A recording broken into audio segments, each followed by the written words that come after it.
Hey guys, so it's Romie here. This is the recap for Love and Hip Hop Atlanta, Season 5, Episode 3. And the episode starts off where it left off, where you had Tami versus Betty Idol. And, of course, Betty Idol's going in on Tami for no reason, really. Because we know Waka Flocka isn't, he doesn't hate... Well, he really doesn't hate anyone, especially people just because they're part of the LGBTQ community, whatever it's called. And, the whole thing is, Tami, I think it was Tami threw a drink on Betty Idol, which I'm not mad at, and she pulled a little bit of her hair out. And the thing is, Betty Idol's pissed because she's like, damn it, like most of these women, my hair's real. All of it's real. I was just like, look, that's all well and good, but I'm like, shut up. Shut up. She's so annoying. And it's funny because she actually reminds me, looks-wise, a little bit of Carly Red. I don't know if you guys ever noticed it. Because she was just freaking out. She was just like, my hair! My hair! I'm like, no. No. Take all the new people. Get rid of them. I can't deal with this. Oh yeah, please like, comment, subscribe, by the way. And this whole sailor outfit thing she has going on in her confessional, giving me Christina Aguilera, what was it, Back to Basics. Anyway,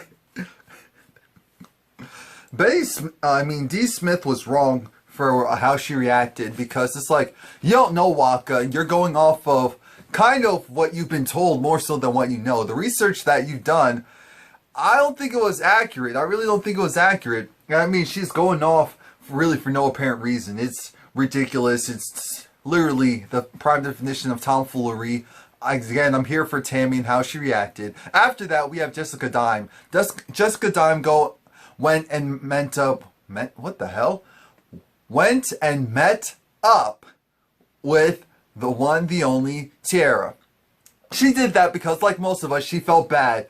It's like, Tiara was blindsided. She was going to this party thinking, oh crap, I can actually get some girlfriends, meet some women that I can bond with, that I can have a relationship outside of just my kids and my work. And then she gets blindsided. She gets, I'm not going to say beat up, but she fights with Tami and her hand is hurt in the process. And so Jessica Dime wanted to make it very clear, I did not set that up. I don't know what's really with your two relationship. Again, I did not set that up. I'm not for that jumping, blindsided people mess. You know, I did go along with it just because I didn't want to rock the boat. But I want to make it very clear I'm not about that life. And I appreciate the fact that Jessica Dime, at least now, better late than never, was like, you know what? What happened to her was wrong. They're really trying to play this girl. This girl doesn't seem like a bad person. So why am I going to be here entertaining them and their foolery? It's not right. It's not right at all. And I'm glad, like I said, that she took the higher road, invited Tami out, wanted to hear just her side, who she is as a person. And the thing that I forgot to do is, I think I might, screen might get action tonight. Okay, that sounds weird. But I might have to put up Tami's mugshots up there, just for the hell of it, just for what she did. Because when Tami walks on the scene, she always looks, I'm like, damn, this chick has a budget. This woman has a budget. She looks good. She looks good. She looks good. But her personality is, there's a lot. There's a lot. Normally I'm okay with that, but it's a little bit too much. And Tiara, I feel bad for her because she's still on this whole thing of, you know, Scrapp might not see his son if he's still dealing with Tami. And I understand the whole thing is, you can't have someone like that who borderline beat your butt and, or at least treats you and did all this stuff to you and you didn't even know her, and then have her around your child. I get that. But let's try and change up the rhetoric, because I don't appreciate the whole, okay, well maybe if he's doing this with her, then he can't have access to his son. I'm like, what type of BS is that? He's taking care of his son, so how are you going to flip this? And your kids. He's taking care of his son and the rest of your kids as well when you're out at work. So I feel like maybe you just need to be like, alright, maybe it needs to be supervised, knowing that it's not with her being the other party supervising them, because that's not going to work. I'll understand that. And again, I just feel bad for Tiara, because she really didn't do anything wrong. She really was blindsided, and she's also going to get a bad rap automatically because she got into a fight with Tami, and in this group it's just like, you know, it's fine if you're causing trouble if they see it as, okay, you're on their side, but if you're actually at one of their functions and you get into a fight, then it's like, oh, they ratchet, oh, they this, they that. I'm like, okay, so are we going to pretend like the rest of y'all haven't gotten into some scuffles or said some stupid stuff or done some stupid stuff that we actually saw? Then, okay. Scrapp is going and meeting up with Stevie J. I mean, they had this extra long introduction. I'm just thinking to myself, Scrapp, you could have put some oil in your hair. You could have done something, because you're giving me this Mufasa, this dry Mufasa look, and I'm upset because I'm like, you have that long flowing hair. They're trying to make it flow in the wind, and I was upset because I'm thinking to myself, it's just gonna be flashbacks of, what was his name? Real? Or was it Chance? I think it was Real. You know, from Flavor of Love and all that stuff. But his hair was nice. And so just seeing Scrapp, I'm like, Scrapp, for season 6. For season 6, let's just moisturize it a little bit better, because, you know, clearly you're getting the women regardless. So shout out to you for that. You got Tami and you got Tierra. So I guess I can't be saying crap because I can't say the same. So, alright, so apparently, as we already heard, CBJ is supposed to be his uncle or whatever. I'm not sure how that all works, but CB's just like, you know what? Scrapp and I have the same type of issues. We have two women that we love, and it's very apparent. And CBJ is really trying to tell Scrapp, you know what? I've already done what you're doing. I already know how bad it can go. I already see how things have already escalated, and just from what you're saying, you need to cut it out. I'm thinking to myself, Scrapp is going to listen to you. Why would he listen to you? Stevie J, why would he listen to you when you continue to do the same thing? You just be thankful that Mimi and Jocelyn are over being upset with each other, over having beef with each other. So that's the only reason why there's peace right now. That's the only reason why. You didn't do anything to make that situation better. You really didn't. And my whole thing is, Stevie J, like I said, he's trying to do the right thing by telling Scrapp he needs to choose, but coming from that source, that's null and void. After that, we have Tami, and yeah, I know this review is actually going pretty fast. We have Tami and Waka. Waka's finally back on the scene, and Waka's just like, you know, of course, he doesn't hate anyone, he doesn't feel any certain way about the LGBTQ community, and we already know that, so it's just like cherry picking at this point with D. Smith and Betty Idol. We already know that, so we're not paying them any mind. And Tami was just like, you know, D. Smith seems kind of cool, but it was kind of grimy how she had her friend there, even though I just wanted to talk with her, and then her friend goes and pops off, and so then I go and pop off.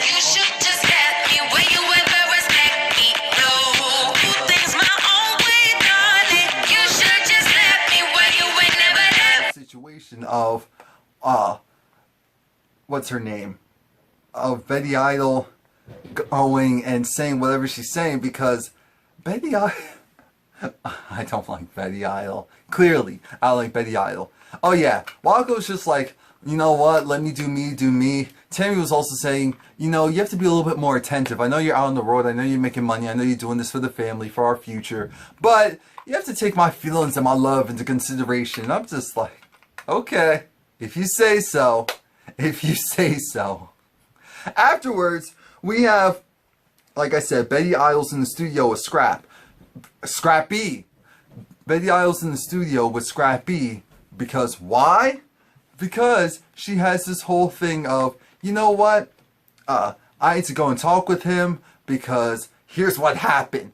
I had an altercation with Tami, and of course, Tammy's friends with Bambi, and you know, I have an issue with Bambi because Bambi's your ex, and when you went and took this Instagram photo of, video of us, you quickly took it down as soon as your ex said something about it, and it's just like, you're not over her, and it's like, look, this is supposed to be business, this is supposed to be professional, and Smith her shine and showing her love.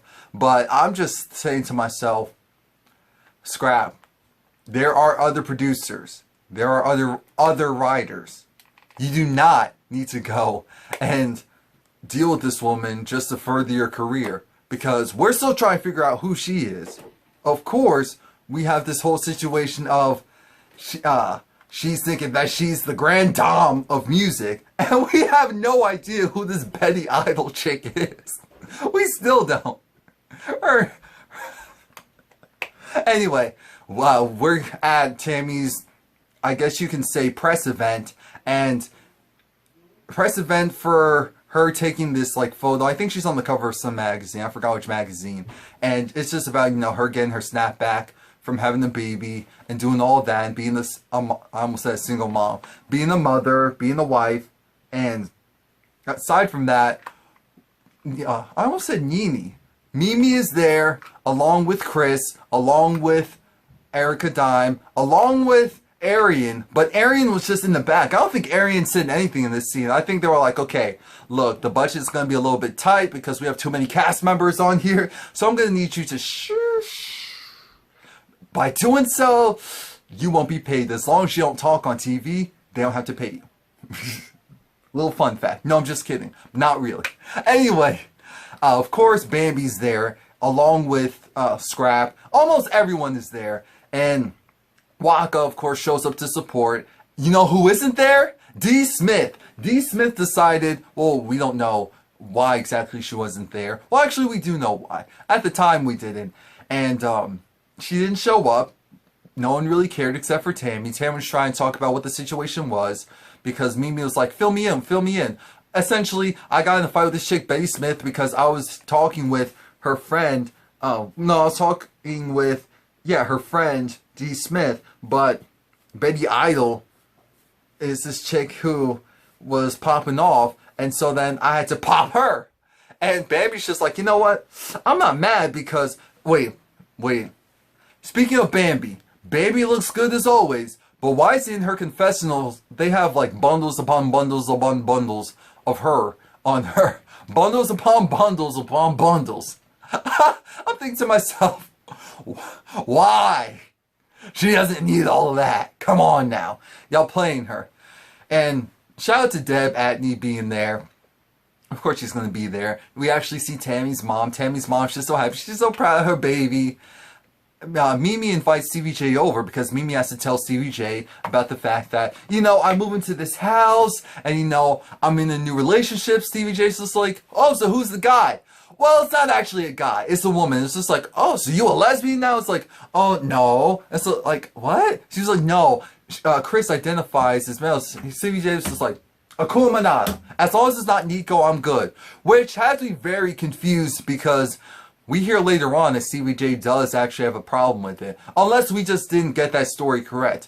Unless he was thinking that it was just going to be a phase and not last as long as it actually did in the real world. Maybe that's why he's upset now and not back then. Because of course Stevie J had Mimi and Jocelyn. They had a threesome, so why would he be mad at Mimi with another woman? Of course, as far as Eva, I'm glad that Mimi is doing the smart thing and having Eva, to see her as Mimi's friend. That is mommy's friend. And that's it. At least as of now. I'm like, shout out to you, Mimi. We're at not a little Scrappy. We're at Scrappy's house, and Scrappy's assistant is there. And I'm just like, okay, how long is it before Scrappy's assistant tries to hit on him? Because she keeps giving him them googly eyes, and he's trying to ignore her. But he doesn't have to try to ignore her, because he still feels a certain way about the Bams. Bambi is there on a mission. Bambi wants her dog. Bambi wants to return her promise ring that Scrap gave to her. Bambi's just like, look, your little friend, Betty Idol, went and messed with my friend Tami. So even though we're not together, you're supposed to owe me, or we're supposed to be cool because I still held you down. At the end of the day, I'm taking my dog. By the way, I think the dog's name was Jillian. Jillian quickly turned sides because Scrappy was holding the dog and kissing the dog. Jillian wanted no parts. It was like, oh, mommy's over there. Broads over D is what I think Jillian had. I was like, oh, Scrap. how the hell did you spend all that time with that dog and not build a relationship with it? But then again, dogs are loyal, so. And Scrap's just like, that bit. I'm like, Scrap, I know you're trying to be funny right now, but I know you were a little bit hurt. I can tell you a little bit hurt. But it is funny how Bambi does have a hold on Scrappy even now. Afterwards, we have D. Smith talking with Tami. And D. Smith is kind of actually trying to clown Tami at this point. Because D. Smith doesn't like Tami's husband, Waka Flocka. And as a result, D. Smith decided to take it upon herself to go and actually be like, you know what? I don't F with you either. That's what she has this whole stance on. She's not saying it like that, but she's just like, you can't offer me any type of opportunity because I'm not a model. I'm a music producer. I'm a writer. I'm everything under the sun except for modeling because I don't need to do that. When I walk down the street, I'll model. When I look in the mirror, I'm modeling. And Tam was like, all right, do you. And D. Smith's just like, yeah, your bargain brand that no one knows about and all this stuff. I'm just thinking to myself, we don't know you either. We don't know you or your little high-pitched bop friend over there. We don't know her either. So we switch over from that, which is a little crooked, all different types of look. There too much of a damn it, let me be nice. Anyway. See, that's the problem when you have a conscience. I'm trying to keep it really cute. We go to Betty Idol and Scrap. Betty Idol's over. Again, Betty Idol looks like maybe... She kind of looks like Carly Red's sister. If Carly Red has a sister or had a sister, it'll be Betty Idol. Just from appearance-wise. And that's not a bad thing, because she's a cute girl. She's just... Damn, when she talks, it's over. But shout out to when she was talking about Scrap and she was trying to be serious for a moment. Her voice went from my voice isn't even going as high. She was just like, she went from usual this to just like this. I'm just like, whoa, is this something you need to tell us? What's going on there? No, I'm just kidding. But I'm like, yeah, that deeper voice, that's what we want. Because what we've been hearing, no, not this. No. You see that? No. And of course, Betty Idol is clowning Scrap because it's just like Scrap wants her to apologize because Scrap is still whipped by the one, the only Bambi, and it was just like, Bambi is friends with Tami, and so can you just smooth it over because we're supposed to work together, we're supposed to make great music. And then she's just like, forget your bargain brand music, you've never had a hit in your life. I'm like, yes he has. We've heard Scrappy all over the country. I've never personally heard you. I know you're supposed to be on some Rick Ross song.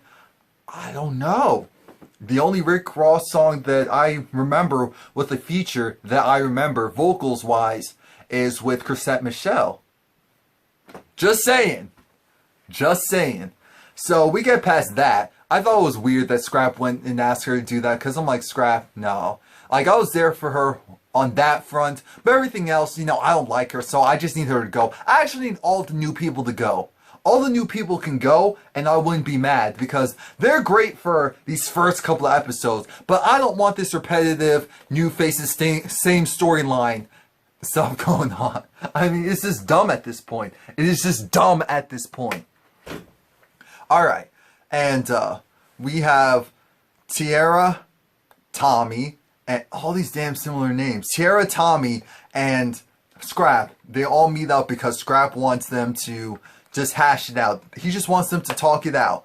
And it was just like, okay, so what's going on? Scrap's hinting at the fact that he might have to face some jail time and he needs them to hold him down. It was just like, wait a minute. You need us to hold you down while you're not gonna decide who you want? Are you kidding me? And I was here for both of them like that. But then they flip on each other. And I don't really remember what they say. It doesn't matter. All you have to know is they flipped on each other, and then they were ready to scrap. And I'm thinking, ready to scrap. Scrap for scrap. And I'm thinking, okay, they must have been in a nice place where they must have put down a deposit, because Security, sit down. You're going to sit down. I'm just like, whoa, okay. Like, okay, with Mr. Tall, big white man. Yes, sir. We'll absolutely do that. I think everyone's just like, what the hell? Mono's like, not today, not at this venue. You can fool around at our usual spots, but not here. This is a well-established establishment. We're not going to do this here. They'll kick us out, they'll take our deposit, and never allow us to do anything here again. So that was it. You know, Monday nights at 8 p.m. on VH1, Love and Hip Hop Atlanta, Season 5. I'm still here. Please like, comment, subscribe. Come back next week. Let me know what you think about the new people, the storylines, all of it.